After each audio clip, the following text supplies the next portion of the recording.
Welcome to the Talkin VAWLS Network. My name is Boogie Bentley. Tennessee gets it done 41-34 in overtime over Mississippi State.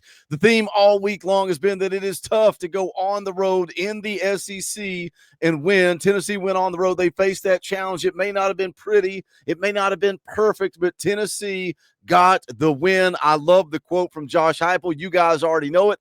Ain't got to be perfect. Ain't gonna be perfect. Just go out, execute for 60 freaking minutes. Just be the better team at the end of the game. And yeah, it took you a little bit more than 60 minutes last night, but the bottom line, Tennessee comes out on top, gets the win over Mississippi State. Tennessee has now scored 40-plus points in each of their first 5 games in this 2025 season.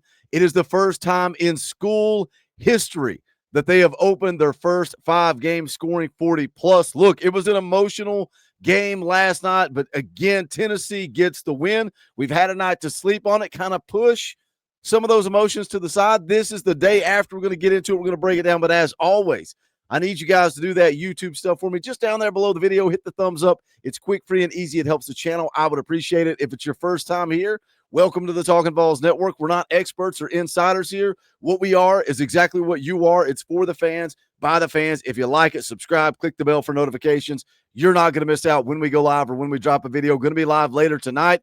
Fan call-in show. That is your show, 7 p.m. Eastern time tonight. Be here, and we'll talk about this win over Mississippi State. Look, here, man, we thought a big key going into this game is start fast. Again, you're going on the road. They're going to have those stupid cowbells out making noise all night long. Start fast, quiet their crowd down, and go take care of business. And that's what you thought Tennessee was going to do, right? Mississippi State wins the toss. They come out on offense. What does Tennessee's defense do? They start fast. 3 and out. Don Bailey gets home on the 3rd down. Mississippi State forced a punt. You're thinking, all right, we're cooking. Let's get this Josh Heupel offense out there. They've been dominant at times this season. We're going to go down the field. We're going to score, and we're going to run them out of their own stadium. Not so fast, my friend.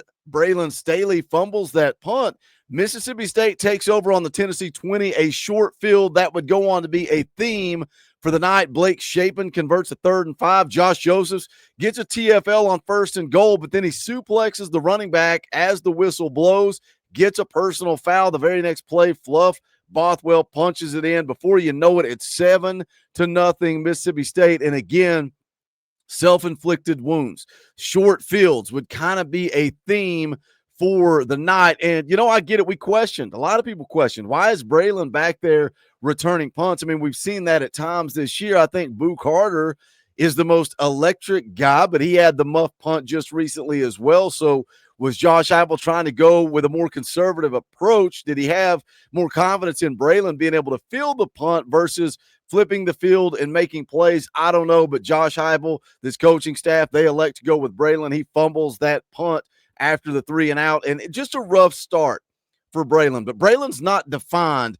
It's not how you start, right? It's how you finish. And he would go on to come back later in the game and make a play, but starting things off with the fumbled punt. He had the second punt that he didn't field, and it gets down at the 1-yard line. He had a couple of drops early. Star Thomas had a crucial drop on a 3rd and 2. Little swing pass, has a ton of grass out in front of him. Mike Matthews, right, early second quarter, down 14-10, wide open on the deep shot. If he catches that, he's walking in for a touchdown. Just miscues, missed opportunities, self-inflicted wounds late in the 3rd quarter. It's 20-17, kind of a similar vibe where you're thinking, hey, man, if we can go score here, we can start to put this game out of reach. Joey Aguilar throws it a little high. It hits Kittelman in the hands. And, look, Joey took ownership for that. He took ownership for both of those interceptions in the postgame, said bad ball placement. Miles Kitselman's going to tell you, I got to catch that football. I got to bail my quarterback out. Even if it is a little high, I got to bring that in. Instead, it hits him in the hands. Ball shoots up in the air. It ends up being an interception. Lance Hurd gets the personal foul. And once again, that narrative. You set Mississippi State up with a short field. They take over on the Tennessee 26. Another tipped interception. Around 10 minutes to go in the game. Same deal. 3rd down. You're looking for Miles Kitselman. 3rd and 4, trying to convert. Ball gets tipped up. Intercepted. Returned down. Right back into it, right? Another short field. They return it to the Tennessee 31. They punch it in 5 plays later, and they take the lead. That's when they take the lead, 34-27. Feels like this game, man, can you lean on this offense? Can the offense respond?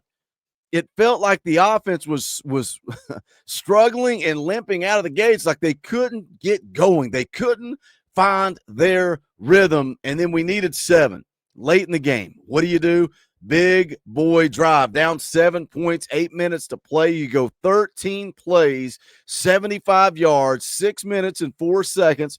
Oh, by the way, Joey Aguilar, perfect on that drive, 6 for 6, 54 yards. He connects with Chris Brazzle on a 4th and 4. Razzle, dazzle, Brazzle goes up, catches it. The ball's high. He bobbles it, still somehow finds a way to come down with it. Again, saying Braylon Staley struggled early. He's not defined by that. What I remember Braylon for last night is 3rd and 6 after the David Sanders false start. You go to Braylon, you throw it short of the sticks. He should be down 2 yards short, but what does he do? 2nd, 3rd effort. He grinds, he fights, he strains, he competes, he picks up the first down. Joey Aguilar punches it in from the 6 on a quarterback power. We got a tie ball game with 2 minutes to play, and that leads to me talking about clock management, because I get it. The clock management last night, a lot of people happy to win this football game, and that's okay. Hey, let's be happy. Let's celebrate the dub. And then if we want to talk about decisions, we want to criticize, that's perfectly okay. That's what we do here. A lot of people criticizing Josh Heupel's clock management down the stretch, because not only did you score, right, still 2 minutes to go right there. You need the defense to go out and get a stop, and that's what this defense did last night. I know a lot of people feel like this defense struggled. When you needed stops, this defense got stops. They go out, force another 3 and out. And what did Jeff Lebby do? He left too much time on the clock for Josh Heupel. So when we question Josh Heupel's clock management, I think, yeah, I'll use the word scared. I think he was scared of doing exactly what Jeff Lebby did. Jeff Lebby goes 3 and out, leaves too much time on the clock, and has to punt. Josh Heupel takes over with 1:23 and 3 timeouts, and I don't think he wanted to make sure Jeff Lebby didn't have time left. And I'm doing the same thing you guys are doing. I'm screaming and I'm yelling because you open the drive. Bishop runs for 2 yards. And I think when he only picked up 2, Josh Heupel, the panic maybe set in. All right, what if we don't pick up a first down? What happens if? Let me let some clock run here. They let 25 seconds roll off the clock on that first down before they ever snap the ball on second down. And again, I think it goes back to simply being scared of letting Jeff Lebby have the football back.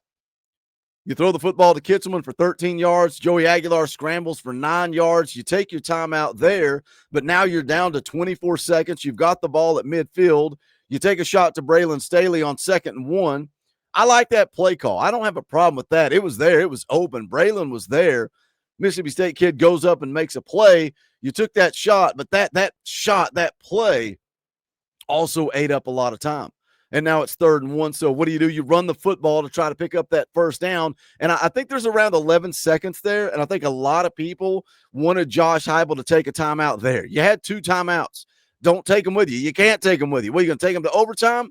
Use the timeout there. Josh Heupel said, hey, I had 2 plays called, right? We run it. We pick up the first. We go quick. We get up to the line of scrimmage. By the time you line up and you throw an incomplete pass, you're done. You're cooked. You got 4 seconds left. At that time, you attempt a Hail Mary. Thankfully, not intercepted. I know they pointed it out on the broadcast. If they catch that football, it's a bunch of offensive linemen and Joey Aguilar. That's who you got that can make a stop right there. Otherwise, they maybe take that thing back to the house, and we're drowning our sorrows on this Sunday morning. But you can question the clock management. That's perfectly fair. I question it myself, but I can also sit here and talk out of both sides of my mouth and validate why maybe Josh Heupel was trying to make sure Jeff Lebby didn't have any time left. Josh Heupel was playing for the field goal, trying to win at the end of regulation. And look, may not have been the end of regulation, but you went into overtime. You took care of business. Deshaun Bishop, first play of overtime, 25-yard house call. And then the defense goes out. And again, when you needed this defense, when you leaned on this defense got you stops. Joey Aguilar finishes the day 24 of 40, 335 yards, a touchdown, 2 interceptions. Man, oh man, how different his stat line could have looked. If you're a stats guy, you're worried about stats more than wins and losses. A lot of drops in this game, right? Braylon Staley had a couple. Mike Matthews had the walk-in touchdown that he dropped. Kitzelman had the ball in his hands twice. Both of those end up in interceptions. A lot of stats, numbers left on the field. How much different do his numbers look if Staley hauls in a couple of those passes? If Mike brings down that walk-in touchdown, if Kitzelman catches those balls that hit him in the hands and they don't end up in interceptions, Joey's stat day looks a whole lot different. But look, just the same as I said, Braylon's not going to be defined by the way he started. Mike Matthews isn't defined by that drop. What if he packs it in? What if he calls it a day? No, he didn't. He finished the day with 6 catches for 118 yards. Big day for Mike Matthews. Chris Brazzell, 6 catches, 105 yards and a touchdown. He had the you want to talk about left numbers on the field? The phantom offensive pass interference. At the time, I'm thinking, did they just cost us the game? Did the refs just decide this game when Chris Brazzell should have had a touchdown, but it's a phantom offensive pass interference? Braylon again finished the day 4 catches, 41 yards, big play on that 3rd down, game-tying drive at the end of regulation. Surprised that Tennessee didn't really run the ball as well as I thought they would. Really felt like that would be a key strength for them in this game. As a team, 32 carries, 131 yards, only 4.1 yards per carry. Bishop had 11 for 72 and a touchdown. Of course, the big one, the 25-yard touchdown in overtime. Star Thomas, 10 carries, 33 yards. Peyton Lewis, 3 carries for 10 yards. To me, I think at some point you got to start feeding Deshaun Bishop and Star Thomas 95% of these carries. You got to feed. They're your 2 best running backs. We got to continue to feed them. And I'm not writing off Peyton Lewis. We're going to need him. His future is bright at Tennessee. Had a big whiff in pass protection. I think he's going to be a player at Tennessee, but I think for now, Deshaun Bishop, Star Thomas give you the best opportunity to win this football game. Let's talk about Tennessee defense because a lot of people were talking about it all game long. It's a hot topic, right? Some people are mad at the defense after last night. Some people are always mad at this defense. Some people think Tim Banks needs to be fired. I think maybe you need to check yourself and look at the reality of this game. Instead of looking at numbers, instead of looking at points and blaming Tim Banks, I think maybe you need to see what the truth is. Mississippi State had the ball 14 times, 14 offensive drives. They scored 4 touchdowns and 2 field goals. So the numbers say they scored on almost half their drives. But is that the reality? Is that do numbers tell the full story? Tennessee held Mississippi State to 377 yards of total offense. That's around 70 yards less than what they've averaged all year long. But let's look at those touchdown drives, right? Let's look at the facts. 4 touchdown drives. One of those went for 5 plays, 20 yards. One of them was a big boy drive, 15 plays, 75 yards. The next one, 4 plays, 26 yards. The last one, 5 plays, 17 yards. So you see what's happening here? You had 1 touchdown drive that went longer than 26 yards. One drive that went longer than 26 yards. We handed them points all day long as an offense, not as a defense. That's on the offense. That's on special teams. Again, we've already talked about the Braylon Staley fumble. You gifted them 7 points there. They had to go 20 yards. You gifted them another 7 after the first Kitzelman drop that led to the interception. Lance Hurd tacks on the personal foul. They start on the 26-yard line. You gifted them 7 more with the second tipped interception. They take over on the Tennessee 17. Again, 1 touchdown drive that went over 26 yards.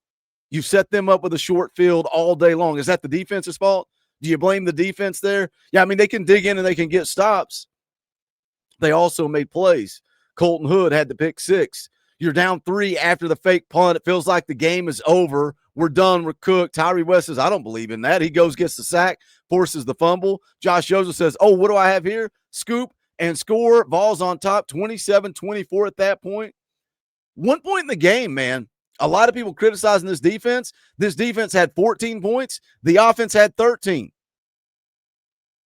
The defense had scored more points than the offense. Do you understand? Like, so if you're sitting there and you're criticizing this team, and that's in the fourth quarter, guys, that's in at one point in the fourth quarter, the Tennessee defense had put the ball in the end zone more than the Tennessee offense. We're going to blame the defense? Had 5 sacks on the day, 11 TFLs, played a lot behind the line of scrimmage. You know, Dustin last night on the postgame show brought up some hidden stats, some hidden numbers. It felt like Mississippi State ran the football down our throat. It felt like we couldn't stop them. Poor tackling. You want to talk poor tackling? I'll agree with you on that. Tennessee struggled to tackle Mississippi State. It felt like they were getting 7, 8, 9, 10 yards every time they ran the football, but Tennessee played behind the line of scrimmage. 3.6 yards per carry for Mississippi State at the end of the day. Tennessee actually ran the football for more yards per carry than Mississippi State did. Arian Carter, 17 tackles all over the field. Tyree West, 2 sacks. Caleb Herring was in the backfield all night. Again, a sack and a half. Don Bailey had a sack, also had the huge pressure on the pick six. When they needed to make plays, they made plays. When they needed to make stops like we needed in overtime, they made stops. This defense played way better than a lot of people want to give them credit for. But all that matters is being the better team at the end of the day, and that's what Tennessee was. They got the win on the road against Mississippi State. 4-1.